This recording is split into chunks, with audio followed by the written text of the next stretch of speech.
Bhagavate Ramakrishna. Om, salutations to Bhagavan Ramakrishna. Today, we will discuss the life of Devendra Nath Majumdar. He was one of the important household disciples of Sri Ramakrishna. Before we go in, take a while off,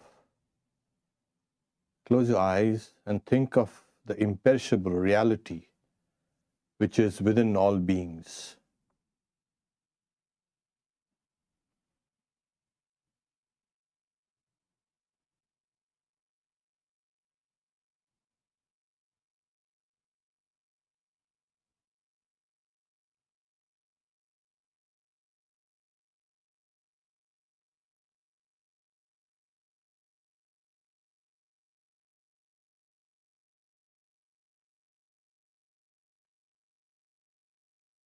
Om, peace, peace, peace.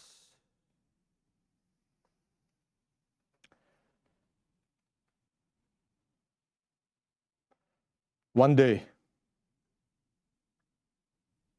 Devendra Nath Majumdar, something sparked his spiritual fervor. We'll discuss what sparked it.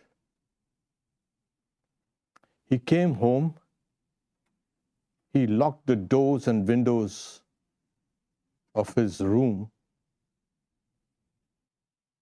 and for 3 days and nights,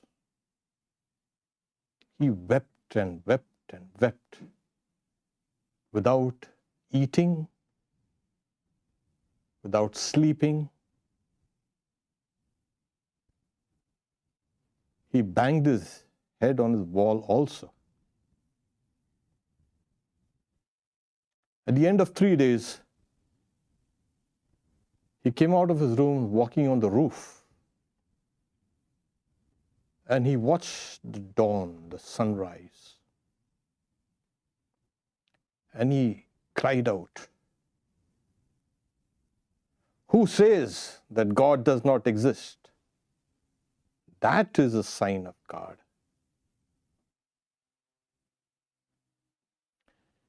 In our lives, we look for signs. But the mind has got one beautiful aspect, and that is it doubts. Then it becomes ugly. So the very fact that Devendra Nath Majumdar, even before he met Sri Ramakrishna, could spend 3 days, just try to imagine the intensity of his fervor. In Sanskrit, it's called jignasa, the desire to know. That is what is called jignasa. And when it's at a very high pitch, we can understand that the physical and other mental exhaustion won't overtake that intensity. Generally, when we pray, after 5 minutes we are distracted, we look around here. We don't have that kind of intensity, that kind of stamina. What sparked this intensity of this yearning is he had gone to his uncle's place in Calcutta. He was living during that time, which is now Kolkata, as they say. And since his uncle wasn't at home, he picked up a book, The Life of Sadhu Aghor Nath. Now, this Sadhu is a monk. Aghor Nath was the name. Aghor is name of Shiva. Aghor is the terrible, the terrific, and that which Aghor, the benign aspect. Nath could also mean he was a monk of the Nath Sampradaya. There's a different tradition of monks, various traditions of monks. And one of the traditions, ancient traditions, are the Nath. We are the Vedanta traditions. I have, of course, met a lot of monks from this tradition. So in that book, he speaks about his experiences. Now this Sadhu Aghornath was a preacher in the Brahmo Samaj. Now the Brahmo Samaj, which was run by Keshav Chandra Sen, it had a kind of split from the original, you can say, Brahmo Samaj. That's the Adi, that's the first Brahmo Samaj, and they split. Keshav Chandra Sen was a prolific writer and an orator. He had picked up this Brahmo Samaj, the movement. This monk, Sadhu Aghornath, was also an expert in Buddhism, and he preached Buddhism in all these various, you can say, gatherings. So he speaks about one of his travels towards the northwest. That is now what is called Bihar. When he was close by near Chhapra. If you remember Chhapra, Chhapra is the place where Swami Adbhutananda was born, in that district. It's impoverished, subject to constant famines, and people are neglected, etc. I mean, those times, of course. So when he was traveling in those areas, night he stayed in an abandoned inn. We used to call it the Dak Bangla. And there, at night, there were these dacoits, what we call the highwaymen. So they wanted to rob him and kill him. So he said, I'm a preacher. I don't have money.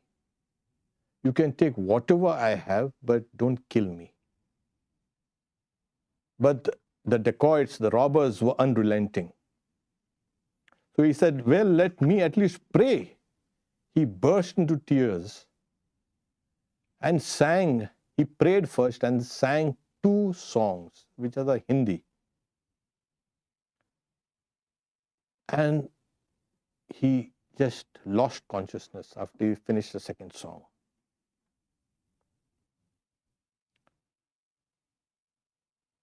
The robbers were struck. When he revived, came to, the chieftain, the robbers, he said, this is a devotee of God. Don't rob him, don't kill him. And he was saved. So Devendranath Majumdar read this particular incident, and he was so elevated, and he is saying, who says that God does not look after his devotees? And he kept on repeating it to himself. And that's the time when he returned home, he was in that kind of spiritual mood. It's a blessed state to have that kind of yearning. Sri Ramakrishna, he realized the Divine Mother Kali just by the intensity. He never went through any structured, you can say, course of discipline, as it were. Just the very intensity of his yearning to see God open the doors. And all through his teachings, you find Sri Ramakrishna teaching about the necessity of sustained intensity for God. He calls it Vyakulata. How can we constantly sustain this? The mind has various, you can say, levels, and different levels are in amongst different people. One type of mind is a darkened state of mind. That's a tamas. That only serves to injure. It's characterized as sloth, negligence, crime, etc., etc., etc. You get the idea. The other is vikshipta. That is when the mind is restless, constantly restless. These kinds of minds fragment.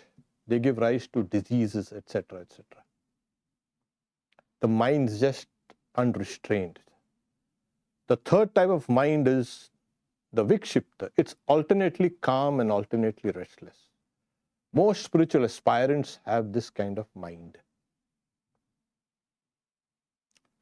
The fourth type of mind is ekagra, that is gathering, the one-pointed. And the mind is centered on one idea and gathers its forces from the fringes to the center. That's the one-pointed, the ekagra. And then the highest stage of the mind, called the niruddha, controlled, when the mind becomes still, perfectly still. So the first, the fourth, and the fifth types of mind are ideal for yoga. The commentator says that this is the angelic mind.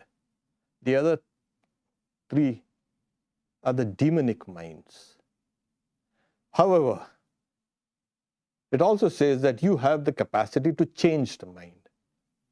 So when Devendra for 3 days and nights without eating, without sleeping, is weeping for God, for vision of God, he must have been in that fourth stage to have that kind of care. Later on we will see how Sri Ramakrishna explains things to him. In this state, the fourth and also the fifth state of the mind, there is hardly any body consciousness. There is no awareness of day and night. The circadian rhythm which runs the bodies is transcended. So this is, as they say, the opening salvo in his life. So Devendranath Majumdar, he was born in the district of Jessore, which is now in Bangladesh. And he grew up in a rural, you can say, surroundings. His father died before a couple of months, even before he could be born. His mother took care of the children. He had a sister as well as an elder brother who was elder to him by 5 years, named Nath Majumdar.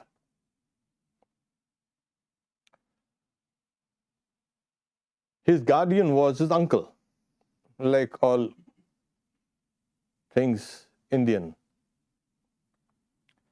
And he grew up in that rural background, rural areas. He was more interested in playing with the cowherd boys and running around the meadows. Wasn't too interested in studies, because boys of his age, as you know, school boys. But he was good in composing poems, and he had a very beautiful handwriting, which of course he later used.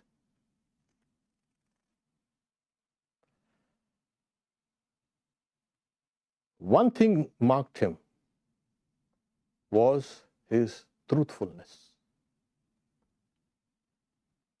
And when some neighbor said, see, he's too truthful to be successful.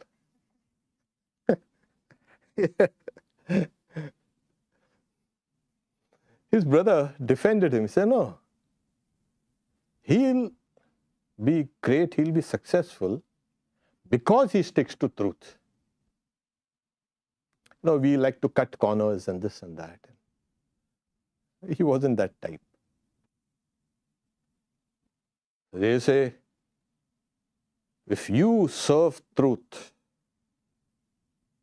truth serves you. If you protect truth, truth protects you. This is the teachings from the Mahabharata.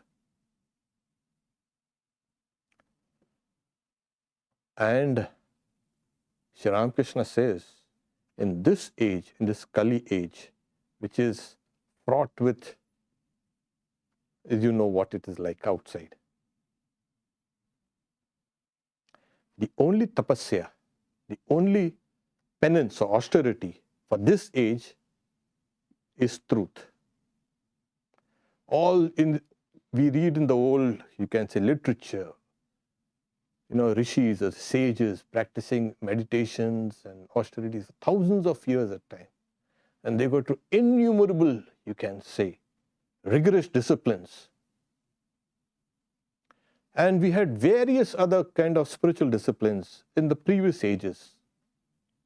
In this age, he says, all those things won't work. Truth will work.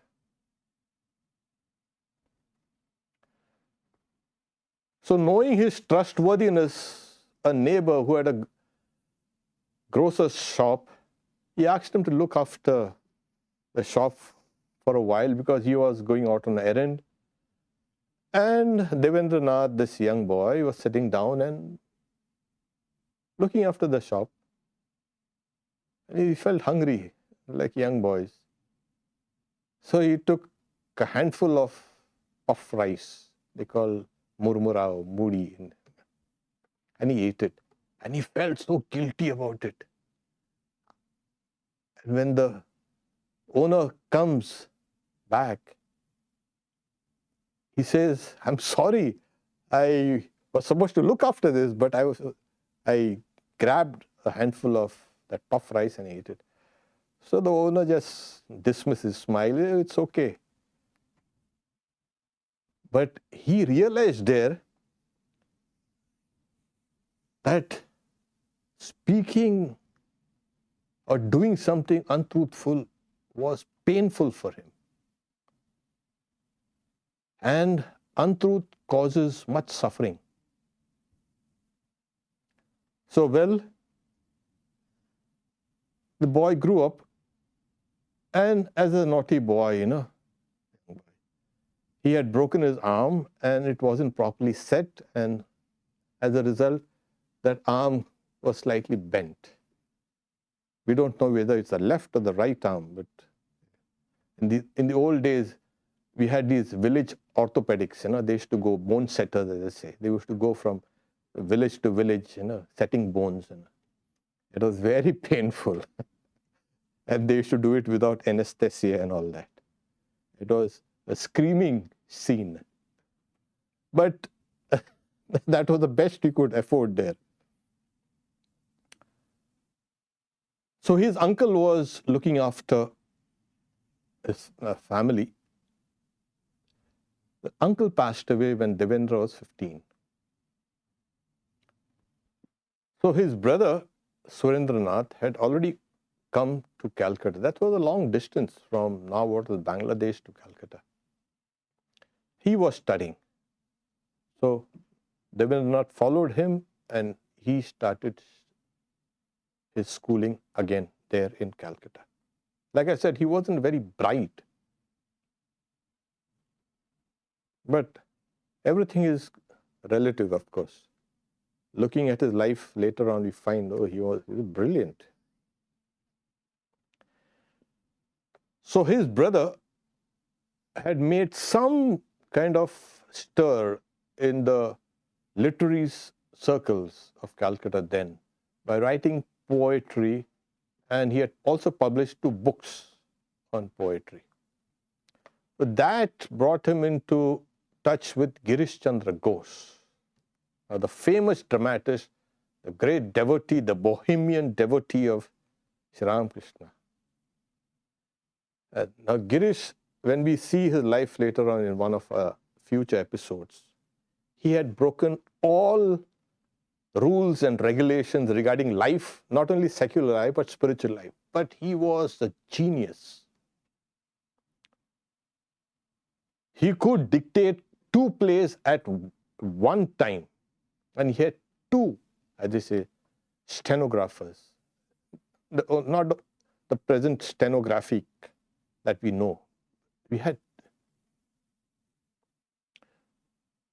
His brother also was a private tutor to Adhar Lal Sen, another devotee of Sri Ramakrishna, who became devotee. Now you can see how the spiritual connections are being forged. Somehow, when the moment you seek the truth or the reality or what's the source of existence, you are in a way guided. It cannot be otherwise. So he came in touch with the future devotees. In fact, it was Devendra Nath who insisted to Girish Chandra Ghosh to meet Sri Ramakrishna. So his brother used to discuss with Girish Chandra Ghosh philosophy and poetry and other literature, and Devendra Nath used to just sit down and just absorb all those discussions. His brother also taught him the 64, you can say, Hatha Yoga asanas, and he had become proficient in it. He also, Devendra Nath, also took up music. He became an expert sitar player. We have a musician here. Okay. Though he wasn't interested in marriage and all, but then in those times, it was, his mother insisted and he relented. He married. His wife was Meghambari. Okay. Megha is cloud, Ambari is space, sky. So she was, as I say, very pure, simple, and she was very devoted to her husband. In 1878, however, his brother, Surendra, he passed away due to cholera. That became a big void. So long as his brother was supporting everybody at home, Devendra was a kind of carefree soul. He wasn't bothered much about earning a living, etc., etc. Devendra at that time was about 35. It was a kind of a big shock. Not just because he loved his brother and that he, the elder brothers take the role of a father, traditional families. So he lost a friend, philosopher, guide, a father figure. And Devendra Nath wasn't trained to do any work. He became jobless. He was jobless, he remained jobless. For 1 year, he's trying to get a job, he couldn't get a job. His family was close to starvation. And finally, he got a kind of a small job with the Tagore estate. These Devendranath Tagore, Rabindranath Tagore, and all these, they were big, you can say, landlords. So he got a job. It's a low-paying job, something like some clerical work.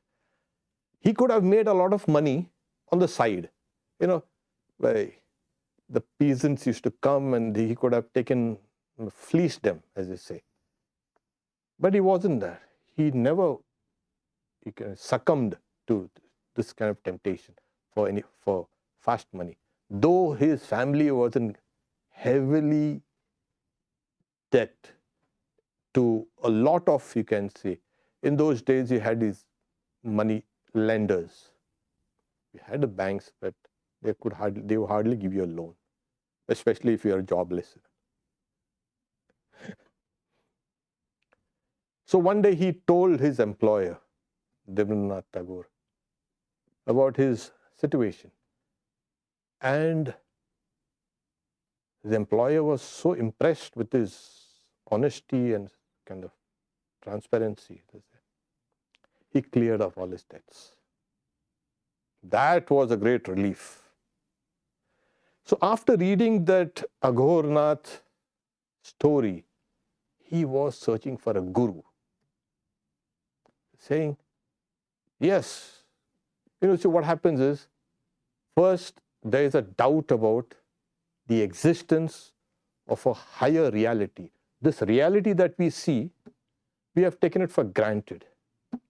We think that everything is within this reality.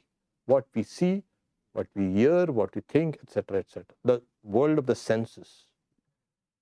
But we know that senses are so deceptive. What you see is not really what is out there. That is also being proved, not only by Vedanta, but also by science. What is out there is unknown and unknowable. There is a higher order of reality. And when, after those 3 days of intense, you can say, yearning, he understood that there has to be a higher order of existence or reality. This is the first step towards spiritual life. If you don't have that, it's just impossible to proceed. You may do hundreds of spiritual practices for thousands of years. Nothing is going to happen. So the Upanishads say, the Kathopanishads, Asti iti eva upalabdhavya tattva bhavena chobhaya. Asti iti upalabdhavya tattva bhava prasid. You have to start with thing, it exists. Asti iti, it exists. That reality, the imperishable reality exists.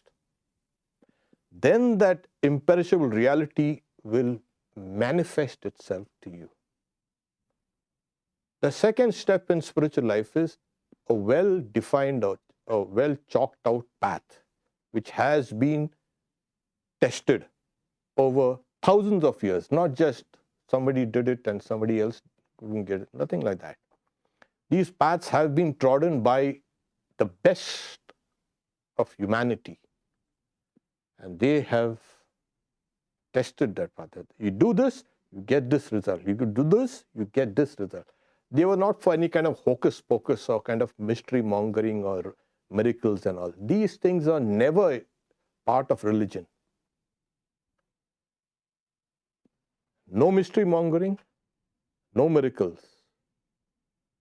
and no kind of secret societies or secret doctrines. That is not religion. That may be something else. It's not religion, not spirituality. So this path had to be, you can say, trodden.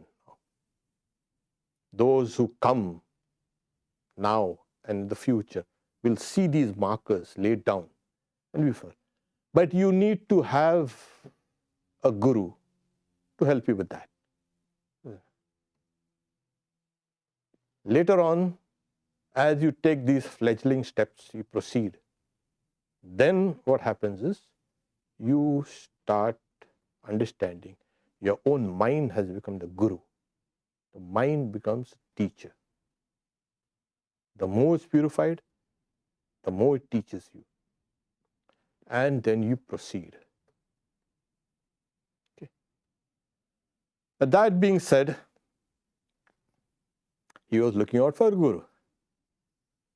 He was asking people, So he decided to visit a well-known saint, which is not far away from Dakshineshwar or Calcutta. It's called a place called Kalna. So you need to take a kind of a steamer or a country boat. Probably it's a country boat that these people took. There were hardly any steamers for the common people, except for the rich. So he goes to the landing. You know, in those days you had those ghats. It's called a ghat now also, of course, where the boats used to kind of anchor. And he found that the boat had departed. He wasn't on time. He returned. Now, he wanted to meet Bhagwan Das Babaji. Bhagwan Das Babaji was a great Vaishnava saint. And Sri Ramakrishna had gone and met him also. He was the leader of also the Vaishnava community. Vaishnavas are the worshippers of Vishnu. So that happened in 1884. And then, since he missed the boat, he came to his friend's house. And there he chanced upon a book, Chaitanya Chandrika, Bhakti Chaitanya Chandrika. This was the life of Sri Chaitanya. Chaitanya was, he was a great saint who started a tremendous bhakti movement. These bhakti movements have got one, you can say, aspect, social aspect. It brings all the people, as they say, the neglected, etc.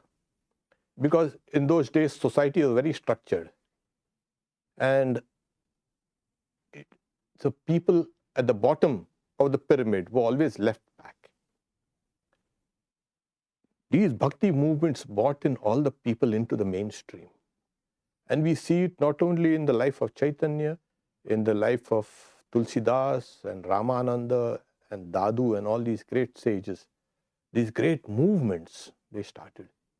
They brought all the people in together. That was a, in India, Swamiji says, we don't have revolutions. We never had revolutions.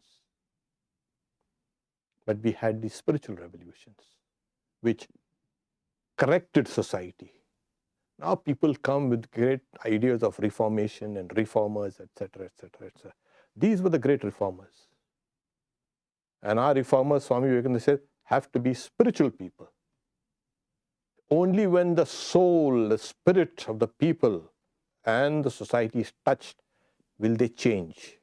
And that's what Chaitanya also, he came at the time when there was an Afghan dynasty ruling parts of Bengal and Orissa. So there was another threat to the people. So the people had to come together, and these bhakti movements brought these people, unified these people. So he read there about a saint called Ramakrishna Paramahansa.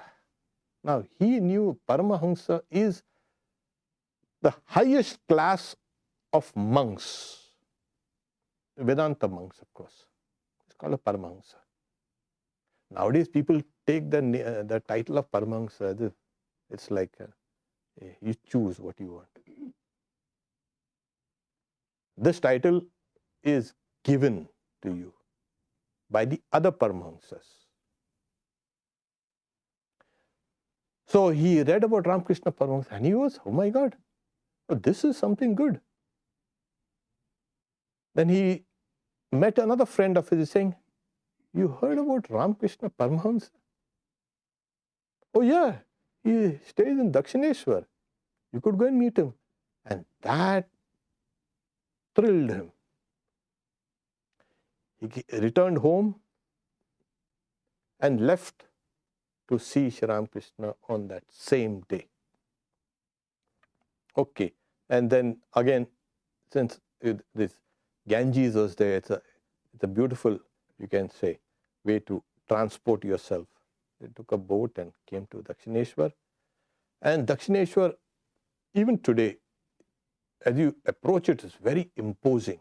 Huge flight of stairs called the ghats from the river leading up to the open kind of landing at the porticos, and then you have this huge Kali temple, and then you had 12 Shiva temples, and then you have the Vishnu temple, Radhakanta, the courtyard, and the gardens and lawns and ponds and staff quarters and kitchens, etc., etc.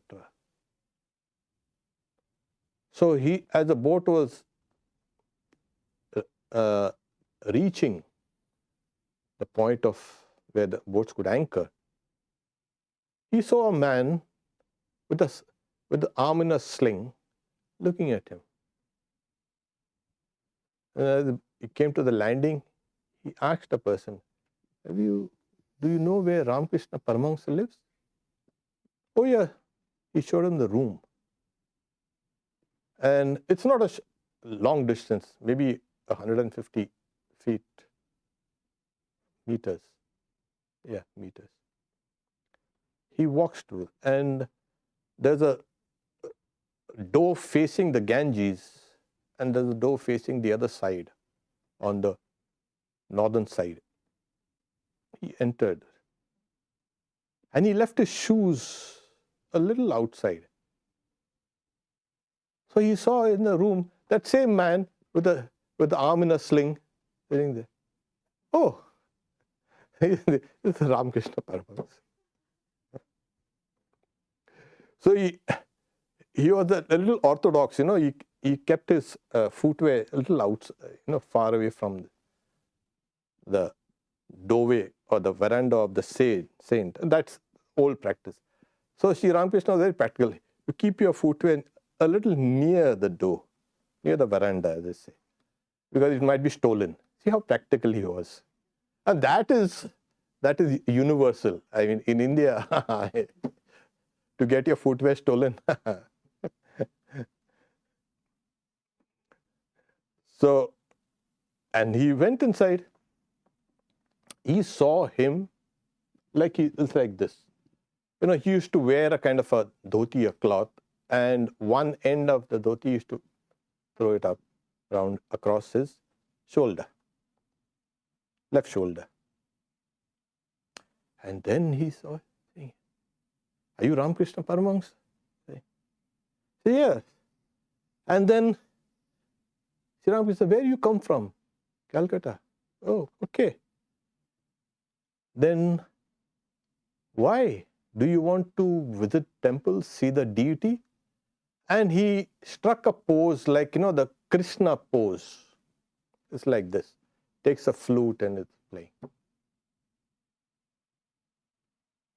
Saying, no, I've come to see you. But he was surprised. He's saying, how does he know that I like the deity of Krishna?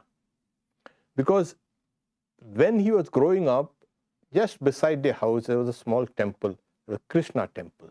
And there was a kind of a family deity there. So Ramakrishna says, oh, you come to see me? What are you going to see me? See, my arm is already broken. So he said, then he says, can you tell me if the bone is fractured or something like that? And Devendra started, it was the left arm. Okay? And to see if, oh, you should get better, you'll get some medicine. So he's saying, see, I fall into a kind of peculiar state. And I don't have consciousness of this world, and I kind of stumbled and kind of dislocated my arm. So now the real incident is there was a kind of fencing. The word used is railing, but there was fencing near the kind of pine grove, just outside Sri Ramakrishna's room, and the concert tower where Holy Mother stayed. A little distant, there was a huge pine grove, and it kind of thickly forested area, trees.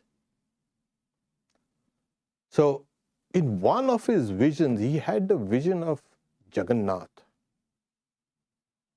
And he was so full of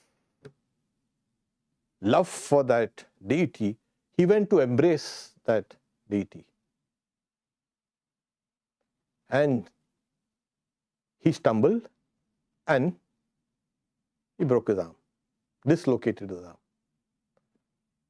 So he got a vision and a message.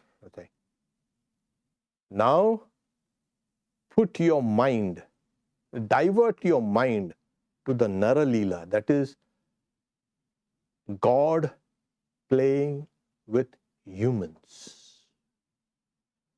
Not the Deva Leela, not the divine, you can say, play. This is and so that was now. He now started interacting perfectly as a God-man, but interacting with humans. The God-man is now, as I say, has begun to now teach and preach and spread his message. He's interacting with people. Okay. So we stop here for the questions. We'll take the second part of this next Friday.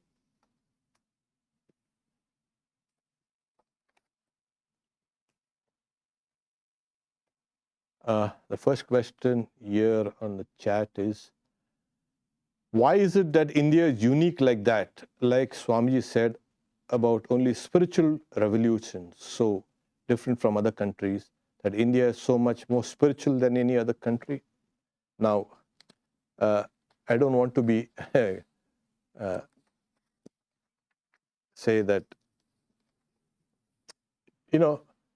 one point of time, Swami Vivekananda, he spoke that the world is like one great symphony.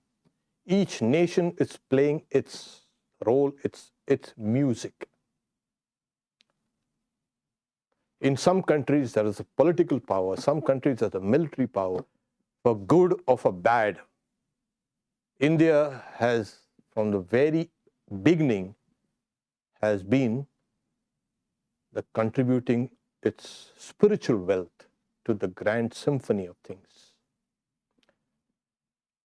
Saying this tradition has been flowing for thousands and thousands of years, and now these great reformers think, oh, it's like the Ganga has been flowing for 1,000 years, now we would stop that and push it back. It's not going to happen.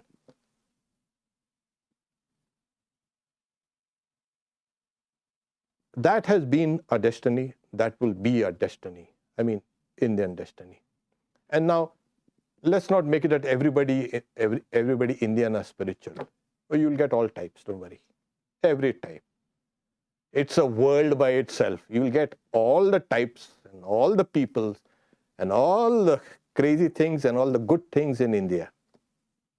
In fact, every country is a microcosm of the world. The US is a microcosm of everything. But its backbone, India's backbone, has been spiritual. And Swami Vivekananda says, you give that up, in 50 years, you'll be destroyed. He said that in 1896, 7 or something like that. Give that up and you'll disappear. So there is a kind of an natural inclination or orientation, saying you scratch the surface and these guys will nicely come back to the old spiritual beliefs. So every nation has a part to play, and India has been contributing its religion and philosophy for thousands of years. It's not new. When the Buddhist monks, missionaries went all over Asia, they changed Asia just by their moral force and their philosophical acumen. There was no such thing as Buddhism, etc. It was just Indian thought. Indian thought, spiritual thought, went and transformed cities like Alexandria, ancient Alexandria, And that was the crucible of great thoughts, Greek thoughts, Indian thought, Chinese thought, all these thoughts. So whenever there's a deficit, there will flow the spiritual waves coming out from India. Swami Vivekananda says, up India and conquer the world with your spirituality. That is what it is. We were never a great military power. And in fact, everybody says, the most docile, silly guys, Indians, mild Hindus. We never went out to conquer anybody. But that itself is a credit. Yeah. And see what these conquering nations are doing. They're making hell of on the earth. So I could go on and on and on. But then I don't want to appear biased. But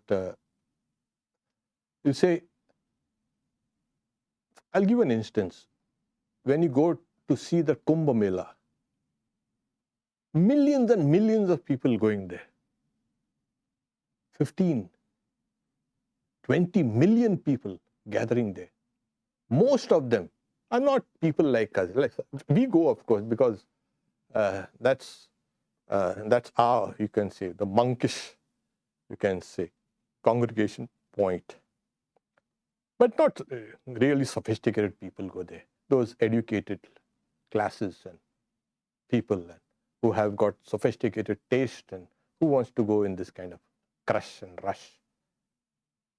But it is the common people, the people who don't have much education, who can't speak articulately, the very poor people, the ignorant, they go in droves and droves. You know what drives them? The idea of moksha, liberation. They know if you go there, you will get liberation. That is what drives India. And that was the ideal place before everybody. Everybody was there. The goal of human life is liberation, not salvation. Liberation. You better liberate yourself. So they take all this help. And Sri Ramakrishna also said the goal of human life is to see God. So moksha or mukti or liberation is kept as the goal of everybody, man, woman, child, everybody. We ask people, what's the goal of life? Eat, drink, and be merry. Oh, nice. Oh, don't worry. It has been tried for the last 5 or 6 or 7,000 years by the best of people. Eat, drink, and be merry. And it has failed, like it's supposed to fail. So the eat, drink, and be merry can never be the goal of human life. And name and fame, oh, today a person is famous, next day is the chimera. Everything goes. What sustains civilization, society, is this spirituality that is taking one towards freedom. That has always been there in India. And that will always be there in India. It will never go. Of course, our modern Indians have got so great ideas. They want to change the world. As if the world is such a small place. You can change the world. But this is what drives the mind, the Vedantic mind. Okay, I took a lot of time in explaining. You have any questions here? Well, no questions. Okay, and there are no answers also.